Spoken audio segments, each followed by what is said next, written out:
Ryan stepped off the transport shuttle, his boots clicking against the polished stone floor of the Imperial Palace. The air felt different here, thick, almost electric, like the atmosphere itself was holding its breath. He'd been told about his assignment during the briefing, but nothing had prepared him for the reality of it. He was going to be a maid. A human maid in an alien palace. And his job was to care for a dragon that hadn't stopped crying in 4 months. The palace staff barely acknowledged him as they led him through endless corridors. Velthari servants moved with practiced efficiency, their elongated frames casting strange shadows on the walls. They didn't speak to Ryan. They didn't need to. Their expression said everything, pity mixed with skepticism. How could a human possibly help where their own healers and scholars had failed? The dragon's chamber was enormous. High ceilings stretched impossibly upward, carved with intricate patterns that seemed to tell stories of ancient victories and lost loves. But what caught Ryan's attention immediately was the sound. A low, mournful wailing that made his chest tighten. It was the sound of pure grief, raw and unfiltered. He'd heard animals cry before, but never like this. This wasn't just noise. This was pain given voice. Stormwing lay coiled in the center of the chamber, scales the color of storm clouds catching the light. The dragon was massive, easily the size of a starship. But as Ryan watched, the creature's massive body trembled. A low rumble escaped from deep within its throat, building into a cry that made the entire room vibrate. Tears, actual tears, rolled down the dragon's face, leaving streaks across its iridescent scales. Ryan's supervisor, a tall Velthari named Cress, stood beside him with arms crossed. "The Emperor has given you one chance," Cress said flatly. "The dragon requires feeding, bathing, and monitoring. If you cannot stop its weeping within 2 weeks, you will be sent back to your vessel. Is this understood?" Ryan nodded, but his eyes stayed fixed on the dragon. Cress left him alone, and for a long moment Ryan just stood there listening. The other servants had tried everything he'd been told. Rare minerals brought from across the galaxy. Ancient songs sung by the palace's best musicians. Energy treatments and herbal remedies. Nothing worked. The dragon just kept crying. That first night, Ryan did something different. Instead of trying to help, instead of attempting to soothe or fix or solve anything, he simply sat down on the cold stone floor about 20 feet from where Stormwing lay. He didn't approach. He didn't speak. He just sat there and listened to the dragon's pain. Hours passed. The palace grew quiet. Other staff members occasionally glanced into the chamber and shook their heads, clearly thinking Ryan was wasting his time. But Ryan stayed put. He watched as the dragon's cries came in waves, some moments quieter, some moments more intense. He noticed the pattern. The weeping always grew worse around midnight, as if some invisible sadness was triggered by the darkness. Around 3 in the morning, something unexpected happened. The dragon's head turned slightly, and one massive eye fixed on Ryan. The creature went quiet for just a moment, studying this small human sitting motionless on its chamber floor. Then the crying started again, but it was different now. Less desperate. Almost like the dragon was acknowledging that someone was listening. Ryan remained there until dawn broke through the high windows, painting the chamber in golden light. His legs were stiff, his back ached, and he felt exhausted in a way that went beyond physical tiredness. But something had shifted. The dragon had seen him, had felt his presence. And for the first time in months, Stormwing had cried while someone actually witnessed it. As the New Day staff arrived to find Ryan still sitting there, covered in dust and looking absolutely worn out, he heard whispers. They thought he'd failed. That he'd simply given up and sat there all night. But when the dragon's keepers came to feed Stormwing, they noticed something odd. The creature was calmer. The desperate edge had been taken off the grief, at least temporarily. Ryan pulled himself to his feet, every muscle protesting. He looked at Stormwing one more time before leaving the chamber. The dragon's eye tracked him as he walked out. And Ryan understood in that moment what the scholars and healers had missed. This wasn't a problem that could be solved with knowledge or medicine or ancient magic. This was a being that needed something simpler. Something that humans seemed to understand instinctively. This creature needed to be seen. To have its pain acknowledged.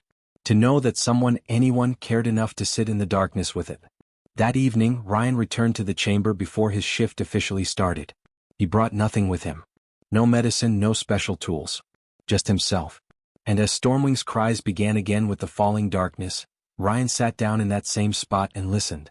By the end of the first week, Ryan had become something of a curiosity in the palace. The other staff members whispered about him constantly. Some thought he was brave. Most thought he was completely insane. A human sitting alone with an ancient dragon every single night, doing nothing but listening to it cry. It didn't make sense to them. But Ryan didn't care what they thought anymore. On the 8th night, Ryan decided to try something different. He'd been thinking about it all day, turning the idea over in his head, wondering if it would work or if he'd just look foolish. But foolish was becoming his specialty anyway, so he packed a small bag with items from his quarters and headed back to the dragon's chamber. He carried a harmonica. It was old, something his grandfather had given him before he left Earth for this diplomatic mission. The metal was worn smooth from decades of use, and it didn't always play perfectly anymore, but it had a warm, rich sound. He also brought photographs, real printed ones, not digital files. Pictures of his family sitting around a dinner table. His sister laughing at something someone had said. His parents standing in front of their house on a summer evening. And letters.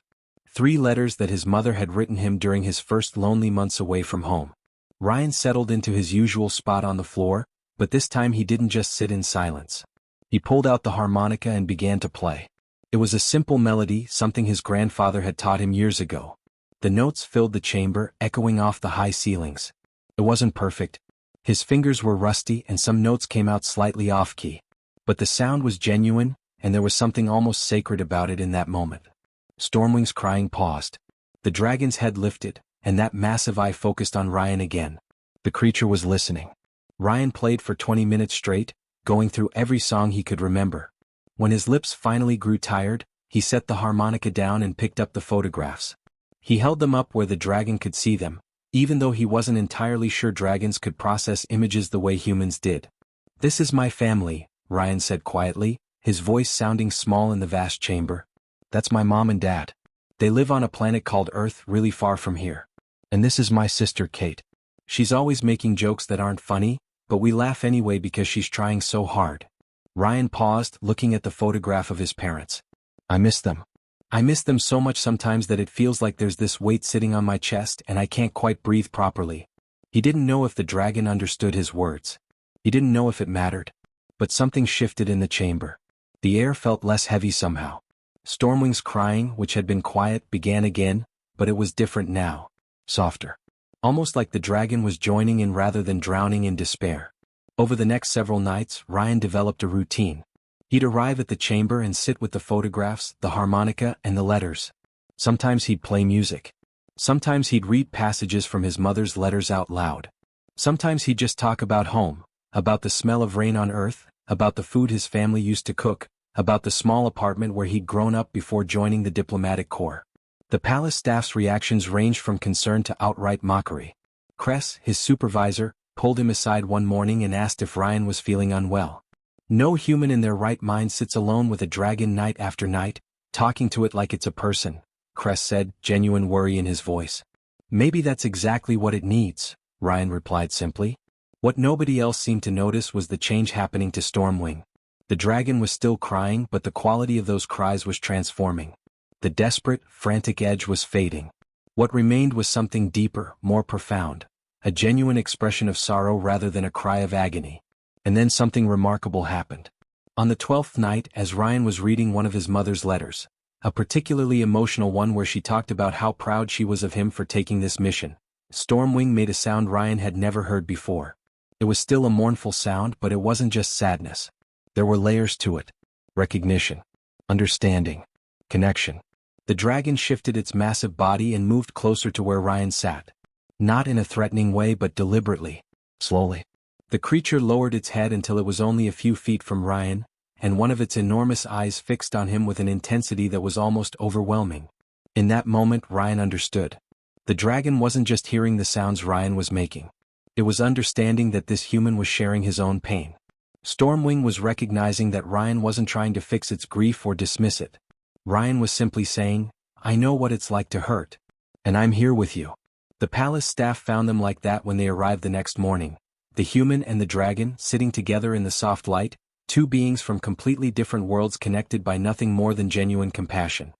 3 weeks into his assignment, Ryan started piecing together fragments of information. Little things the staff said in passing. Old murals on the palace walls depicting a young Velthari standing beside Stormwing. Records he glimpsed in the archive section when he was fetching supplies. Conversations between palace officials that went quiet when they noticed him nearby. Slowly, a story began to take shape, a story of loss so profound that it had broken something deep inside the dragon. One afternoon, Ryan sought out an older Velthari servant named Thel who worked in the palace gardens. Thel had always been kinder to him than the others, sometimes even offering small nods of acknowledgement. Ryan found him trimming decorative plants near one of the palace courtyards. "Can I ask you something?" Ryan said carefully. "About Stormwing. About why it's so sad." Thel paused, his tool hanging at his side. For a long moment he didn't respond. When he finally looked at Ryan, there was something in his expression, a mixture of sadness and resignation. "You should not ask such questions," Thel said quietly. "It is not your place to know." "But you know the answer," Ryan pressed gently. "And the dragon deserves for someone to understand. Don't you think?" Thel looked around to make sure they were alone. Then he set down his tools and sat on a nearby stone bench. He gestured for Ryan to sit beside him. "The dragon belonged to Prince Aldrin," Thel began slowly. "The Emperor's son. They bonded when Aldrin was young, barely old enough to ride. In our culture, a bond between a dragon and a chosen one is sacred. It is not like owning a pet. It is a connection that runs deeper than blood. The dragon and the rider become part of each other's souls." Ryan listened intently as Thel continued. "Prince Aldrin was beloved by all who knew him. He was kind, thoughtful, and he treated Stormwing not as a possession but as a companion. Brother, almost. They would spend hours together. The dragon would carry him across the skies and Aldrin would sing to it, old songs from our history. They were inseparable." Thel's voice grew quieter. "But 10 years ago Aldrin contracted a sickness. There was no cure. The Emperor's healers tried everything but the young prince died. He was only 23 years old." Ryan felt something tighten in his chest. He could already guess where this was going. "When Aldrin died," Thel continued, "Stormwing was devastated beyond measure. The dragon would not eat. It would not fly. All it would do was cry. But the Emperor could not bear to see the dragon. It was a reminder of his son. A living memory of his loss. So he had Stormwing transferred to the care of servants. The dragon was assigned duties, ceremonial flights, displays of power during festivals. It was treated as a tool. A possession. No one acknowledged that the dragon was also mourning. No one understood that Stormwing had lost its bonded one just as surely as the Emperor had lost his son. For 10 years? Ryan asked quietly. For 10 years, Thel confirmed. The dragon was expected to serve without complaint, to perform without emotion, to carry on as if its heart had not been shattered. Our culture does not speak of such things. We do not acknowledge pain in those we consider beneath us. Stormwing was beautiful and powerful, so surely it did not suffer, our people told themselves.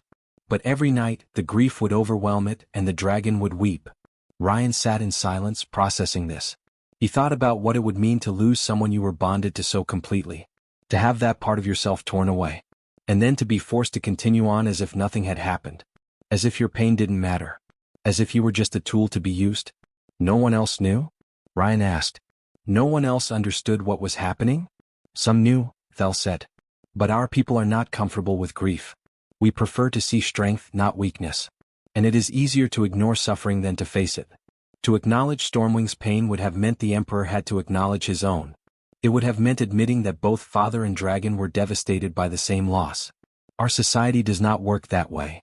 Ryan suddenly understood why his simple act of listening had been so revolutionary. He wasn't using ancient healing techniques or scholarly knowledge. He was simply doing something that the Velthari culture didn't permit. He was acknowledging that the dragon's pain was real and valid. Thank you for telling me, Ryan said finally. Thel nodded. The dragon has needed this for a long time. Someone to recognize that its grief is not weakness. That mourning is not shameful. You have given Stormwing something we could not, permission to feel. That evening, when Ryan sat with the dragon, he looked into those ancient, sorrowful eyes and said something he'd been meaning to say for weeks. I know about Aldrin, Ryan said softly. I know you loved him. And I know that loss is real. Your pain matters, Stormwing. It always mattered. The dragon's entire body trembled. And for the first time, its cries sounded almost like relief. Word of Ryan's success had spread through the palace like wildfire. By the 5th week, the dragon's nightly weeping had transformed into something entirely different. The cries were still mournful, still deeply sad, but they carried a new quality, almost like singing, like storytelling, like remembrance rather than raw suffering. The Emperor himself requested a private audience with Ryan. Ryan had never been this close to the ruler of Veldar before. Emperor Vash was an imposing figure, his scales a deep crimson that seemed to absorb light. He stood nearly 8 feet tall, and his presence commanded absolute respect. But as Ryan approached and bowed, he noticed something unexpected. The Emperor's eyes were red-rimmed as if he'd been crying. "You are the human who has been tending to my dragon," the Emperor said. It wasn't a question. "Yes, Your Majesty," Ryan replied carefully. "I've been sitting with Stormwing listening to it." "Listening?" the Emperor repeated as if the word itself was foreign. "That is all you have done?" "That's all that was needed," Ryan said, surprising himself with his boldness. Stormwing didn't need medicine or magic. It needed someone to understand that its grief was real. The Emperor was quiet for a long moment. Then he made a decision that shocked the entire palace. He went to the dragon's chamber himself. He stood in the doorway and for the first time in 10 years he truly looked at Stormwing. The dragon saw him and made a sound that echoed through the stone halls, a combination of joy, sorrow, and longing so powerful that several of the palace staff members had to leave the room. What happened next changed everything. The Emperor stepped forward and placed his hand on Stormwing's snout. And the dragon began to sing. Not cry. Sing. The sound was beautiful and heartbreaking. A melody that seemed to contain memories of a young prince riding through skies painted gold by sunset, of laughter in palace corridors, of a bond that had transcended species and circumstance. The Emperor stood there and listened. And he wept. Within hours, news of this reached the conservative faction of the palace nobility. They were not pleased. Lord Keshin, the most powerful of the Emperor's advisors, demanded an emergency council meeting. "This is unacceptable," Keshin declared, his voice sharp as broken glass.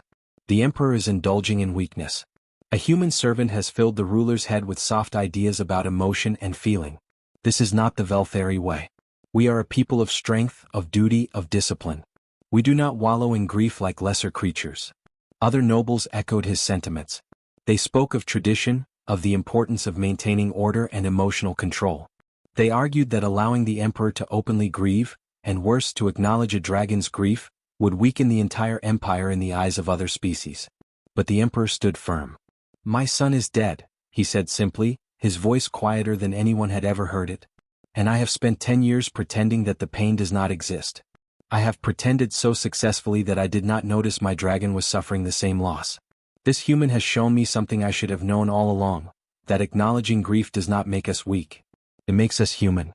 Or in this case, it makes us wise enough to learn from humans." Ryan, listening from the back of the chamber, realized the Emperor had just given him an opening. "Your Majesty," Ryan said respectfully, stepping forward, "I have an idea. On my world, when people lose someone important, we have ceremonies. We gather together, family, friends, everyone who knew the person. We share stories about them. We remember them together. It's called a memorial. And it's where grief becomes something shared, not something we carry alone." The nobles looked scandalized. But the Emperor was listening. "Tell me more," he commanded. Over the next several days, Ryan worked with the Emperor and a small group of open-minded Velthari to plan something unprecedented. A memorial ceremony for Prince Aldrin. But not a traditional Velthari ceremony, a blending of human and Velthari traditions.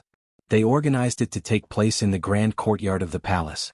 Invitations went out to everyone who had known the prince as well as to all the palace staff. Ryan helped design the space, a circle of flame candles, a human tradition symbolizing eternal memory, surrounded by stones engraved with Aldrin's accomplishments and dreams. At the center, Stormwing would stand, free to sing or cry or do whatever the dragon needed to do. The conservative nobles boycotted, declaring the event a disgrace. But thousands of others came. Citizens from across the capital showed up, drawn by curiosity and by something deeper, a hunger to acknowledge loss in a way their rigid culture had never permitted. When the ceremony began at sunset, the Emperor stood beside Stormwing and spoke about his son. He talked about Aldrin's kindness, his dreams, his love for the dragon. He didn't hide his tears. He didn't pretend to be unmoved. He simply spoke truth. And as he spoke, Stormwing sang. The dragon's voice filled the courtyard with such beauty and sorrow that people wept openly, something that would have been unthinkable in Velthari society just weeks before. Ryan watched it all unfold and realized something profound. Humanity's greatest strength wasn't in their weapons or technology. It was in their willingness to feel, to acknowledge pain, and to create space for others to do the same. The future of Veldar was changing, one shared tear at a time. 6 months after the memorial ceremony, the imperial palace looked fundamentally different. Not in structure or appearance but in atmosphere. The weight that had hung over the building for a decade had lifted. And at the heart of this transformation was Stormwing. The dragon no longer wept at night. That first week after the ceremony, Ryan had been terrified that the tears would return once the event ended and life went back to normal. But they didn't. Stormwing still made sounds at night, but they were different now, peaceful sounds. Sometimes the dragon would hum, a low vibration that resonated through the stone corridors. Other times it would be completely silent, resting with what seemed like genuine contentment for the first time in a decade. Ryan would still visit the dragon every evening, though his role had shifted dramatically. He no longer came as a desperate caretaker trying to stop a crisis. Now he came as a friend. They would sit together in comfortable silence, or Ryan would read to Stormwing, or they would simply exist in each other's presence. But the real changes were happening in the halls of power. The Emperor had been true to his word. Within weeks of the memorial ceremony, he called for a complete review of all laws and protocols governing intelligent creatures throughout the Velthari Empire. What emerged was revolutionary: the Sentient Rights Accord, a comprehensive document that fundamentally changed how all intelligent beings were treated. The new laws stated that any creature capable of complex thought, emotion, or communication must be recognized as a person, not property. They were guaranteed rights to emotional expression, to mourning, to rest and reflection. Creatures could no longer be forced to suppress their feelings or pretend to be emotionless machines. The old protocol of emotional suppression was officially dead. Lord Keshan and the conservative faction fought viciously against these changes. They argued that the empire would collapse without strict discipline, that emotions would lead to chaos, that the Velthari people were abandoning their heritage. They called Ryan a corrupting influence, a human who had poisoned the emperor's mind with alien sentimentality. But something unexpected happened. The younger generation embraced the changes wholeheartedly. Velthari citizens who had spent their entire lives suppressing their true feelings began to open up. They started talking about losses they had never been allowed to grieve. They spoke about relationships they valued but had been forced to treat as merely practical arrangements. They wept. They laughed without restraint. They became more alive than they had ever been. The economic impact was shocking, not in the way Keshan had predicted. Productivity didn't drop. Instead, it transformed. Workers who felt valued and seen became more creative and dedicated. Dragons and other bonded creatures, no longer treated as mere tools, performed their duties with genuine enthusiasm rather than mechanical obedience. The empire didn't collapse. It flourished in a completely different way. One morning, the emperor summoned Ryan to his private chambers. Ryan was nervous. He'd never been invited here before. But when he entered, the emperor was smiling. "I have a proposal for you," the emperor said without preamble. "You came to my palace as a maid. You have proven yourself to be something far more valuable, a teacher. A bridge between our cultures. I am offering you a position as the Imperial Cultural Ambassador. Your role would be to advise on matters of emotion, grief, and interpersonal connection. To help my people learn what humans seem to understand instinctively." Ryan was stunned. "Your Majesty, I don't know if I'm qualified." "You are more qualified than anyone else in this empire," the emperor interrupted gently. "You did what our greatest scholars could not. You saw that Stormwing was not a problem to be solved, but a being to be understood. That is the greatest qualification anyone could have." Ryan accepted the position. Over the following months, he established programs throughout the palace and eventually across the empire. He trained Velthari counselors in human emotional practices. He created spaces where people could gather to share their feelings without judgment. He worked with bonded creatures to ensure they received the emotional care that had been denied them for so long. But more than anything, Ryan became a living symbol of something the Velthari had never considered before: that wisdom could come from unexpected places. That a young human from a distant planet could teach an ancient civilization about something fundamental to existence itself. One evening, as Ryan sat with Stormwing in the dragon's chamber, the creature did something remarkable. It reached out with one massive claw and gently touched Ryan's shoulder, a gesture of affection and gratitude that transcended species and language. "I know," Ryan whispered. "I feel it too." The dragon made a soft, contented sound and settled back down, its breathing steady and peaceful. As Ryan walked through the palace that night, he thought about how far they had all come. The emperor had learned to grieve. Stormwing had learned that its pain mattered. The entire Velthari Empire was learning that emotions weren't weaknesses to be hidden, but essential parts of what made life meaningful. And humanity? Humanity had given the galaxy something more valuable than weapons or technology or political influence. They had given it permission to feel. In a universe often defined by conquest and domination, the simple human act of sitting with someone in their pain and refusing to turn away had become the most powerful force of all.